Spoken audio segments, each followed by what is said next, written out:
नमस्कार बंधुरा आमी सुप्रियास किचेने आपनादेर सबाइके स्वागत। आज के आबारो एकटी नतून रेसिपि निये चले एसेछि काँचा कुमड़ोर मौरी। काँचा कुमड़ोर अनेक रकम रेसिपि हय, तार मध्य एई काँचा कुमड़ोर मौरी रेसिपिटा खूबई आमार पछंदेर एकटी रेसिपि। एटा खूब भालो हय खेते, ताई आमी एई रेसिपिटा आजके आपनादेर साथे शेयार करब। खूब कम समये और घरोया किछु जिनिसपत्र दिएई आजके एई काँचा कुमड़ोर रेसिपिटा आजके आपनादेर साथे शेयार करछि। आशा करछि आपनादेर भीषणই भालो लागबे। पुरोनो बंधुदेर आमार चैनेले स्वागत जानिए और नतून बंधुदेर पाशे थाकार जोन्नो असंख्य धन्यवाद जानिए आमी आमार रेसिपि शुरू करछि। देखुन आमी এই যে কাঁচা কুমড়োটা দেখালাম, এই কাঁচা কুমড়োটা আমি নিয়েছি, নিয়ে ভালো করে আমি ধুয়ে পরিষ্কার করে আমি কিন্তু খোসা ছাড়াইনি, খোসা কিন্তু আপনারা ছাড়াবেন না। আর এর সাথে দুটো আলু দিয়ে আমি ছোট ছোট ডুমো করে কেটে নিয়েছি। গ্যাসটা অন করে একটা কড়া বসিয়ে দিয়েছি, কড়াটাও গরম হয়ে গেছে। এর মধ্যে আমি 2 চামচ সরষের তেল দিয়ে দিয়েছি। এখানে বলে রাখি অবশ্যই আপনারা এটা সরষের তেলে রান্না করার চেষ্টা করবেন। আর এর মধ্যে আমি দিয়ে দিয়েছি একটা শুকনো লঙ্কা, একটা তেজপাতা আর 1 চামচ পাঁচফোড়ন আর 1 চিমটে হিং। এবার ফোড়ন থেকে সুন্দর গন্ধ বেরোলে এর মধ্যে আমি দিয়ে দিচ্ছি কেটে রাখা কুমড়ো আর আলু। 3 থেকে 4 মিনিট ধরে আমি এগুলো ভালো করে একটু লালচে রং ধরা পর্যন্ত একটু ভেজে নেব। এই কাঁচা কুমড়োতে কিন্তু প্রচুর পরিমাণে ভিটামিন থাকে, তাই বাচ্চা থেকে বয়স্ক সবারই কিন্তু এই কাঁচা কুমড়ো খাওয়া অত্যন্ত প্রয়োজনীয়। এবার আমি একটা পেস্ট বানিয়ে নেব। একটা টমেটো, 1 চামচ সাদা তিল আর 1 চামচ মৌরি নিয়ে আমি বেটে নিচ্ছি।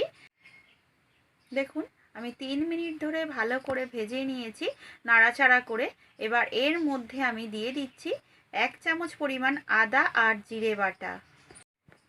ভিডিওটি স্কিপ না করে সম্পূর্ণ দেখার অনুরোধ রইল। আর আপনি যদি আমার চ্যানেলে নতুন বন্ধু হয়ে থাকেন তাহলে আমার চ্যানেলটি সাবস্ক্রাইব করে পাশে থাকা বেল বাটনটি অন করে রাখবেন। আমি যখনই কোনো নিত্য নতুন রান্নার ভিডিও আপলোড করব সবার আগে আপনাদের কাছে নোটিফিকেশান চলে যাবে। এবার এর মধ্যে আমি দিয়ে দিলাম 1 চামচ করে লবণ আর 1 চামচ চিনি। লবণ আর মিষ্টিটা আপনারা আপনাদের স্বাদ অনুযায়ী কম বেশি করে নিতে পারেন। আবারও ভালো করে নাড়াচাড়া করে আমি এর মধ্যে দিয়ে দিচ্ছি ছোটো চামচের 1 চামচ লঙ্কা গুঁড়ো আর দিয়ে দিচ্ছি 1 চামচ হলুদ গুঁড়ো দিয়ে আবারও ভালো করে কুমড়োর সাথে মশলাগুলো ভালো করে মিশিয়ে একটু কষিয়ে নেব। পেঁয়াজ রসুন ব্যবহার না করেও এই নিরামিষ রান্না কিন্তু খেতে একদম স্বাদে গুণে অতুলনীয় হয়। আমার রেসিপি ফলো করে এই কাঁচা কুমড়োর মৌরি বাড়িতে বানানোর জন্য একবার অনুরোধ রইল। আশা করছি আপনাদের ভীষণই ভালো লাগবে। এবার এর মধ্যে দিয়ে দিলাম 1 চামচ ধনের গুঁড়ো দিয়ে আবারও ভালো করে মশলাটা আমি কষিয়ে নিচ্ছি। দেখুন কষানো অনেকটাই প্রায় হয়ে গেছে। এই পর্যায়ে আমি দিয়ে দিচ্ছি টমেটো, তিল আর মৌরি যে বেটে রেখেছিলাম সেই পেস্টটা এর মধ্যে দিয়ে আবারও 1 থেকে 2 মিনিট ভালো করে আমি কষিয়ে নেব। এই মৌরিটা দেওয়ার জন্য এর স্বাদটা কিন্তু একদম পাল্টে যায়, খেতে অসাধারণ লাগে। তাই আপনারাও মৌরিটা অবশ্যই দেবেন, মৌরিটা স্কিপ করবেন না। দেখুন আমি 2 থেকে 3 মিনিট এইভাবেই নাড়াচাড়া করে মশলাটা ভালো করে কষিয়ে নেব। এবার মিক্সির জারটা ধুয়ে আমি হাফ কাপের মতো আমি জল দিয়ে আবারও মশলাটা আমি কষিয়ে নিচ্ছি। মশলা কষানোর উপর কিন্তু তরকারির স্বাদ নির্ভর করে। যত বেশি মশলা ভালো করে কষানো হয় তত ভালো কিন্তু হয় তরকারির টেস্টটা।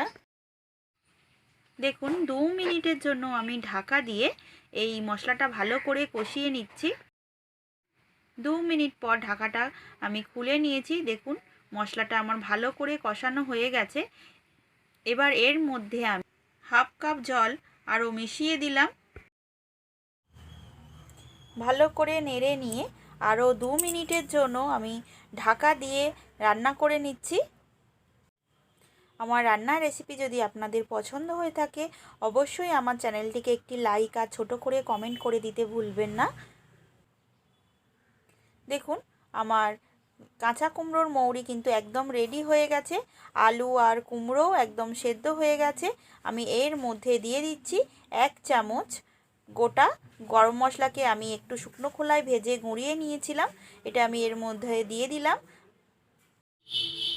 এবার দিয়ে দিচ্ছি 1 চামচ পরিমাণ গাওয়া ঘি। ঘি আর গরম মশলা দেওয়ার পর এটা থেকে কিন্তু একটা দারুণ সুগন্ধ বেরিয়েছে। আর আমি এবার এটা চাপা দিয়ে অন্তত 5 মিনিট রেস্টিং টাইমে রেখে দেব। গ্যাসের ফ্লেমটা সুইচ অফ করে দেব। 5 মিনিট পর আপনাদের খুলে দেখাচ্ছি, দেখুন কত সুন্দর হয়েছে আর এটা থেকে দারুণ একটা সুগন্ধ বেরিয়েছে। এই কাঁচা কুমড়োর মৌরি কিন্তু আপনারা যে কোনো রকম ভাত, রাইস, লুচি, পরোটা, রুটি সবার সাথেই খেতে কিন্তু ভীষণই ভালো লাগে। যারা নিরামিষ খেতে পছন্দ করেন কিংবা পুজো পার্বণের দিন অবশ্যই এই রেসিপিটা একবার বানানোর চেষ্টা করবেন। আশা করছি আপনাদের ভীষণই ভালো লাগবে। আজ এখানেই শেষ করছি, আবার দেখা হবে পরবর্তী রেসিপি নিয়ে। আপনারা সবাই ভালো থাকবেন, সুস্থ থাকবেন। ধন্যবাদ।